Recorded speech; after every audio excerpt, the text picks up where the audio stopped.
नमस्कार दोस्तों, inspired soul channel में आपका स्वागत है। कहानी शुरू करने से पहले आप सभी से एक विनम्र विनती है। कृपया कहानी को लाइक करें व अपने परिवार और दोस्तों संग कहानी शेयर करें और आपके अपने चैनल इंस्पायर्ड सोल चैनल को सब्सक्राइब ज़रूर करें। चलिए कहानी शुरू करते हैं। दोस्तों, हमारे मन में कभी कभी बहुत सारी उलझनें चलती रहती है।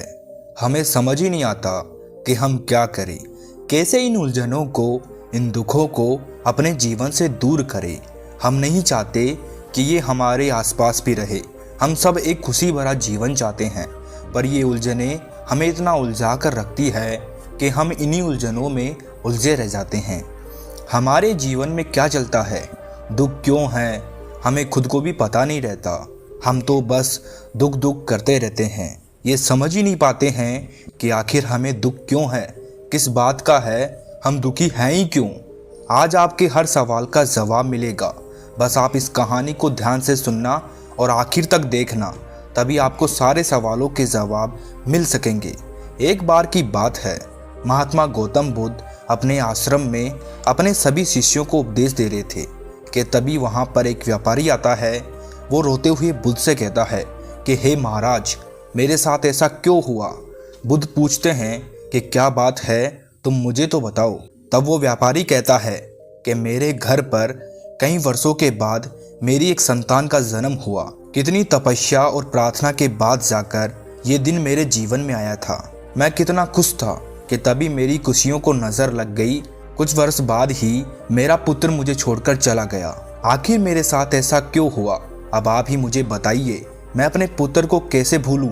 इतना कहकर वो व्यापारी जोर जोर से रोने लगा और गौतम बुद्ध के चरणों में गिर जाता है। फिर बुद्ध उसे उठाते हैं और कहते हैं कि खुद को संभालो। इस तरह दुखी होकर या हिम्मत खोकर कुछ भी प्राप्त नहीं होगा। ये लगाव ही ऐसा है, यदि किसी को हो जाए तो उसे केवल दुख के सिवाय कुछ नहीं देता। बुद्ध की ये बातें सुनकर वो व्यापारी कहता है कि किसने कहा बुद्ध के लगाव दुख का कारण होता है। मैं आपकी इस बात से बिल्कुल भी सहमत नहीं हूँ। व्यापारी बुद्ध से कहता है कि आप मुझे ये कहना चाहते हो कि मैंने अपने बेटे से लगाव रखकर स्वयं के लिए दुख को आमंत्रित किया है। तब बुद्ध कहते हैं कि मैं तो बस ये कह रहा था कि किसी से अधिक प्रेम और लगाव व्यक्ति को दुख ही देता है। व्यापारी कहते हैं कि मैं आपकी बात से सहमत नहीं हूँ। प्रेम और लगाव तो व्यक्ति को प्रशंसा और सुख की अनुभूति देता है। आप गलत बोल रहे हो। व्यापारी भरी सभा में बुद्ध का अपमान करने लगता है और कहता है कि देखो, आप सभी देखो, इन्हें कितना मानते हो, आप इनकी बातों पर कितना विश्वास करते हो और ये हम सबको किस तरह से गलत उपदेश दे रहे हैं। हम यदि इनके कहे अनुसार सुनते रहेंगे और करते रहेंगे तो हम अपने परिवार से ही दूर हो जाएंगे। व्यापारी आगे कहते हैं कि ये तो स्वयं वैरागी है, ये संतान दुख को क्या समझेंगे। बुद्ध व्यापारी की किसी भी बात का कोई भी उत्तर नहीं देते हैं और मौन हो जाते हैं। व्यापारी बुद्ध से कहता है कि मैं तो आपके पास ये सोचकर आया था कि आखिर आप मेरी पीड़ा को कुछ तो कम करोगे, लेकिन आप तो मेरे ही पुत्र को मेरी ही पीड़ा का कारण बता रहे हो। मुझे आपसे ये उम्मीद नहीं थी। बुद्ध, आपका नाम तो बहुत दूर दूर तक फैला हुआ है और मैं ये सोचकर ही यहाँ आया था कि आप मेरे दुख को समझो और मेरे दुख को दूर करो। बुद्ध सब सुनकर भी मौन रहते हैं। वो व्यापारी को कुछ भी नहीं कहते हैं। जब व्यापारी चुप हो जाता है तब बुद्ध कहते हैं, देखो, अभी तुम दुखी हो, मेरी बात नहीं समझ पाओगे। फिर व्यापारी कहता है कि अब समझने समझाने के लिए बचा ही क्या है। अब मुझे आपसे कुछ भी नहीं समझना है और ना ही कुछ सुनना है। इतना कहकर वो व्यापारी क्रोध में आकर वहाँ से चला जाता है। जब व्यापारी अपने घर पर पहुँचता है तो उस वक्त वह बहुत क्रोध में रहता है। वो अपने कमरे में चला जाता है। व्यापारी की पत्नी शुरू से ही बुद्ध से बहुत प्रभावित थी और उनकी शिष्य थी। वो शादी से पहले बुद्ध के उपदेश सुना करती थी, उनकी सभाओं में जाया करती थी। इसीलिए वो अच्छी तरीके से बुद्ध के कहे हर शब्द का मतलब समझती थी। अपनी पत्नी को देखकर ही व्यापारी भी बुद्ध के शरण में गया था। व्यापारी को इस तरह क्रोधित देखकर व्यापारी की पत्नी व्यापारी के पास जाती है और उनसे पूछती है कि क्या बात है, आप इतने क्रोध में क्यों हो। तब व्यापारी अपनी पत्नी से कहता है कि तुम बुद्ध से बहुत प्रभावित हो ना, उनकी शिष्य हो ना। देखो, आज तुम्हारे ही बुद्ध ने हमारे ही पुत्र को हमारे ही दुख का कारण बता दिया है। वो कुछ नहीं जानता वो ढोंगी है, वो लोगों को केवल गलत उपदेश दे रहा है। व्यापारी की ये बात सुनकर उसकी पत्नी कहती है कि ऐसा क्यों हुआ जो बुद्ध ने ऐसा कहा। तब व्यापारी ने कहा कि मैं आज बुद्ध के पास यही सोचकर गया था कि बुद्ध से मिलकर मेरा दुख कम होगा, लेकिन वो तो मुझसे कहते हैं कि लगाव तो दुख का कारण है। अब तुम ही मुझे बताओ कि इसका अर्थ क्या है, कि क्या मेरे पुत्र से मेरा लगाव गलत था। व्यापारी की पत्नी समझ जाती है कि बुद्ध ने व्यापारी से क्या कहा है, लेकिन व्यापारी ने बुद्ध की कही बात का विपरीत में ही मतलब समझ लिया। तब वो व्यापारी को समझाती है और व्यापारी से कहती है कि अच्छा, तो आप मुझे ये बताओ कि आप मुझसे कितना प्रेम करते हो। व्यापारी कहता है कि मैं तुमसे बहुत ज़्यादा प्रेम करता हूँ, एक तुम ही तो हो अब मेरे पास, तुम्हारे अलावा कुछ भी नहीं है अब मेरा, अब तो मेरी खुशी की वजह ही तुम हो। व्यापारी की पत्नी कहती है अगर अभी मुझे कुछ हो जाए तो आपको कितनी तकलीफ होगी। तब व्यापारी कहता है कि मैं तुम्हें बता तो नहीं सकता, पुत्र को खोने के बाद बस एक तुम ही तो हो।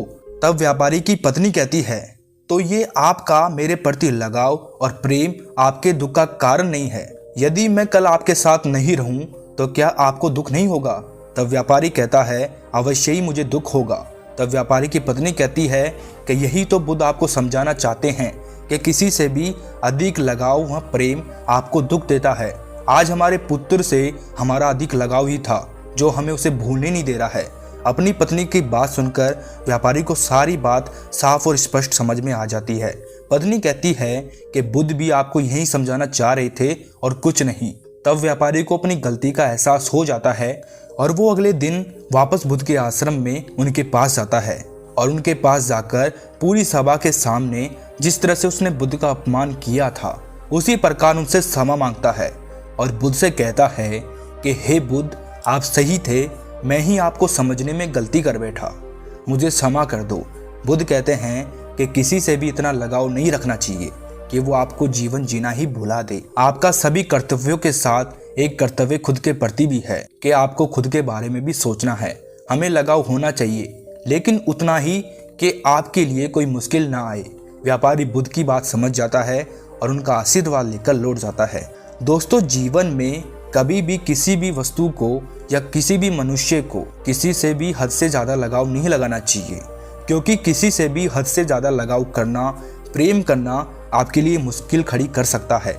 तब आप एक समय आने पर उस स्थिति में आ जाते हो कि आप खुद के जीवन से ही ऊब जाते हो और जीवन जीने की इच्छा को त्याग देते हो। आपको ऐसे लगने लगता है कि अब वो नहीं है तो अब जीने का क्या मतलब है। दोस्तों, आपको मैं ये नहीं कह रहा हूँ कि प्रेम और लगाव मत करो, लेकिन एक सीमा में रहकर, एक दायरे में रहकर करो जो कि आपके लिए समस्या खड़ी ना करे।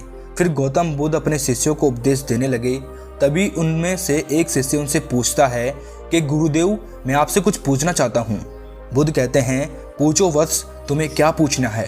तब वो शिष्य बुद्ध से कहता है कि गुरुदेव, व्यक्ति स्वयं के भीतर हो रही उथल फुथल और अशांति को दूर कैसे कर सकता है, शांति का अनुभव कैसे कर सकता है, क्या कोई दूसरा इसमें कोई हमारी सहायता कर सकता है। तब बुद्ध अपने शिष्य से कहते हैं कि तुमने प्रश्न तो बहुत अच्छा पूछा है वत्स, लेकिन तुम्हारे इस प्रश्न के उत्तर के लिए मैं तुम्हें एक कहानी सुनाता हूँ। इसे सुनने के बाद तुम सभी को तुम्हारे इससे जुड़े सभी प्रश्नों के खुद ही उत्तर मिल जाएंगे। बहुत समय पहले की बात है। एक नगर में एक राजा रहता था। उस राजा के पास बहुत सारा धन था, सोना चांदी से उसका घर भरा रहता था। उसके पास किसी भी चीज की कोई कमी नहीं थी। वो राजा बहुत ही ऐशो आराम का जीवन जी रहा था, लेकिन उसके पास सब कुछ होते हुए भी वो राजा अशांत था। उसका मन स्थिर नहीं था, वो खुश भी नहीं था और वो अपने इसी अशांत मन के कारण प्रजा पर भी ध्यान नहीं दे रहा था। धीरे धीरे समय निकलता गया, राजा का मन अशांत ही रहने लगा। वो न जाने कौन कौन से विचारों में खोया रहता था। वो सभा में भी ध्यान नहीं देते थे। एक समय आने पर पूरे नगर में ये बात फैल गई थी कि राजा का ध्यान राज दरबार में है ही नहीं, वो तो अपनी अलग ही दुनिया में खोया हुआ है। जब ये बात राजा के मंत्री को पता लग गई, तब उसने राजा को बहुत समझाया कि वो अपनी सत्ता पर ध्यान दे, वरना सब लोग उसके विरुद्ध हो जाएंगे। राजा अपने मंत्री से कहता है कि मैं चाहता तो हूँ कि मैं अपने राजकाज में व्यस्त रहूँ, लेकिन मेरा मन राजकाज में लगता ही नहीं है, हमेशा बेचैन रहता है। राजा की बात सुनकर मंत्री राजा से कहता है कि यदि आप अंदर से इतने उदास हैं, परेशान हैं, आपका मन बेचैन है, तो मैं आपको इसका एक उपाय बताता हूँ। ये उपाय जरूर काम करेगा। राजा पूछते हैं कैसा उपाय। तब मंत्री कहते हैं कि हमारे नगर के जंगल में एक महात्मा अपनी कुटिया बनाकर रहते हैं। वो महात्मा बहुत ही विद्वान है। दूर दूर से लोग उनके पास अपनी समस्या का हल निकलवाने के लिए आते हैं। आप भी उनके पास जाकर उनसे अपनी समस्या के बारे में बात करो। वो क्या कहते हैं उस पर ध्यान दो, आपको हल अवश्य मिलेगा। राजा मंत्री की बात मानकर अगले दिन सुबह सुबह ही जंगल की तरफ चल दिए। किसी से कुछ भी नहीं कहते हैं और जंगल में पहुंचने के बाद जैसे जैसे मंत्री ने बताया था उसी रास्ते पर चलते गए और महात्मा के पास पहुंच गए। वो वहां जाकर देखते हैं कि महात्मा अपनी कुटिया के बाहर एक पेड़ की ठंडी छाया में विश्राम कर रहे थे और उनके आसपास कोई भी नहीं था। राजा महात्मा के पास जाते हैं और उन्हें प्रणाम कहते हैं। राजा को देखकर महात्मा जी कहते हैं कि कहिए राजन, यहाँ कैसे आना हुआ। तब राजा महात्मा जी की समक्ष जाकर उनसे कहते हैं कि महात्मा जी, मैं एक राजा हूँ और मेरे पास सब कुछ है। धन दौलत ऐशो आराम सोने चांदी से मेरा महल भरा पड़ा है। मेरे पास किसी भी चीज की कोई कमी नहीं है, लेकिन फिर भी मैं भीतर से बहुत बेचैन हूँ। समझ ही नहीं आता है कि ऐसा क्यों है। आप ही मुझे इस समस्या का समाधान बताइए। राजा की बात सुनकर महात्मा कहते हैं कि मैं आपको एक हल बताऊंगा, लेकिन उससे पहले आपको मेरे साथ यहाँ पर रहना होगा। क्या आप ये सब कर सकते हैं? राजा कहते हैं अवश्य महात्मा जी। और फिर राजा वहीं पर रुक जाता है। पूरे दिन महात्मा राजा से कुछ नहीं कहते हैं और ध्यान करते हैं। ध्यान करने के बाद अपने अन्य कार्यों में व्यस्त हो जाते हैं। शाम को जब महात्मा जी के शिष्य आते हैं तब वो शिष्य भोजन की तैयारी करते हैं। फिर राजा के सामने भोजन लाते हैं। कहाँ राजा तरह तरह के पकवान खाने वाला उस थाली में सूखे भोजन को देखकर वो हैरान हो जाता है कि एक राजा इस भोजन को कैसे करेगा। वहीं दूसरी तरफ महात्मा के लिए अच्छी थाली में भोजन परोसा गया। वो भोजन सूखा भी नहीं था। ये सब देखकर राजा को अच्छा नहीं लगता है, पर वो कुछ भी नहीं कहता है। वो थोड़ा सा भोजन खाकर बाकी भोजन को छोड़ देता है। अगले दिन सुबह सुबह ही राजा टहल रहा होता है। तभी वो देखता है कि सभी शिष्य और महात्मा अपने कार्य में व्यस्त है। उसके बाद महात्मा अपने शिष्य को शिक्षा देते हैं, उपदेश देते हैं और उसके बाद वो नगर में ज्ञान देने के लिए निकल जाते हैं। फिर महात्मा राजा को अपने पास बुलाते हैं और कहते हैं कि तुम मेरे साथ ध्यान करो। राजा तो यही प्रतीक्षा कर रहा होता है कि महात्मा जी कब उसके प्रश्न का जवाब देंगे, लेकिन वो पहले ध्यान करने बैठ जाते हैं। महात्मा स्वयं तो पेड़ की ठंडी छांव में बैठते हैं और राजा को धूप में बैठने के लिए बोलते हैं। राजा थोड़ी देर धूप में बैठता है कि उसकी हालत खराब हो जाती है और वो क्रोध में आ जाता है। और फिर राजा क्रोध में आकर महात्मा से कहता है कि आप अपना ध्यान करें, मुझे अपने राज्य लौट जाना चाहिए। फिर महात्मा जी कहते हैं कि आप क्यों जा रहे हो। तब राजा महात्मा जी से कहते हैं कि यहाँ रुककर मुझे कुछ भी प्राप्त नहीं होगा, तो फिर यहाँ रुककर मुझे क्या करना है। मैं तो आपके पास अपनी समस्याओं के समाधान के लिए आया था, लेकिन यहाँ पर तो मुझे कुछ भी प्राप्त नहीं हुआ, बल्कि मुझे यहाँ तो और दुख मिल गए। मुझे भूखे पेट सोना पड़ा, इस धूप में तपना पड़ा। इससे अच्छा तो यही होता कि मैं यहाँ आता ही नहीं। राजा की बात सुनकर महात्मा जी मुस्कुराते हैं। यह देखकर राजा को और भी ज्यादा क्रोध आ जाता है और राजा महात्मा जी से कहते हैं कि आपकी इस मुस्कुराहट के पीछे का कारण क्या है। आपको मेरी समस्या पर खुशी हो रही है, आप कैसे महात्मा हैं। तब महात्मा जी राजा से कहते हैं कि आपकी बातें सुनकर ही मेरे चेहरे पर मुस्कान आ गई। आप कह रहे हैं कि आपका यहाँ आना व्यर्थ हो गया। आपको ये लग रहा है कि कल आप भूखे पेट सोए, आज धूप में बैठे हैं, लेकिन इन सब से क्या आपने कुछ समझने का प्रयास किया है कि मैं आपको क्या समझाना चाहता हूँ। तभी राजा कहते हैं कि क्या समझ में आएगा, मुझे तो कुछ भी समझ नहीं आया कि आपने ऐसा क्यों किया।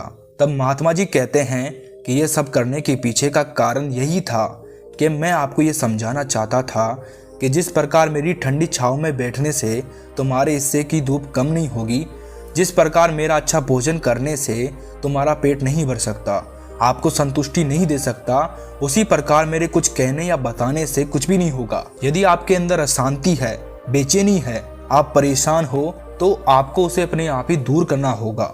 वो आप खुद ही दूर कर सकते हैं। आप अंदर से अशांत क्यों हैं, बेचैन क्यों हैं, इस सभी बातों का कारण आप स्वयं ही समझ सकते हैं और स्वयं ही जान सकते हैं। अपने भीतर देखो कि ऐसा क्यों हो रहा है, तब आप दूसरे से बेहतर खुद को जान पाओगे और समझ पाओगे, और तभी आपकी सारी समस्या दूर होगी। तुम एक बार प्रयास करो खुद को अंदर से जानने का, देखने का। महात्मा जी की ये बात सुनकर राजा को एहसास हो जाता है कि उसे खुद से ही समझना होगा। तभी वो सत्य जान पाएगा और अंदर की इस उलझन को दूर कर पाएगा। दूसरे के भरोसे कुछ भी नहीं हो सकता। हमें हमेशा इस बात का ध्यान रखना चाहिए कि आज तुम जो कुछ भी हो, तुम्हारे पास जो कुछ भी है, वो सब तुम्हारी मेहनत का फल है। उसी तरह तुम साधना के द्वारा ही अपने भीतर शांति ला सकते हो। तब तुम्हें किसी की भी कोई आवश्यकता नहीं है। तुम खुद ही अपनी मेहनत और साधना से शांति प्राप्त कर लोगे।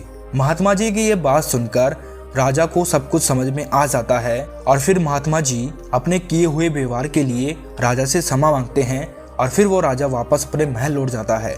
फिर महात्मा जी अपने सभी शिष्यों से कहते हैं कि अब तुम्हें तुम्हारे सभी प्रश्नों के उत्तर मिल गए होंगे। फिर महात्मा जी कहते हैं कि मनुष्य खुद अपने आप को अच्छे से समझ सकता है, अपने आप को जान सकता है कि आखिर उसके अंदर क्या चल रहा है, किस वजह से वो अशांत है। मनुष्य जब अपने भीतर की अशांति को हटाकर भीतर की शांति को खोज लेता है तो वो अलग ही खुशी को महसूस करेगा।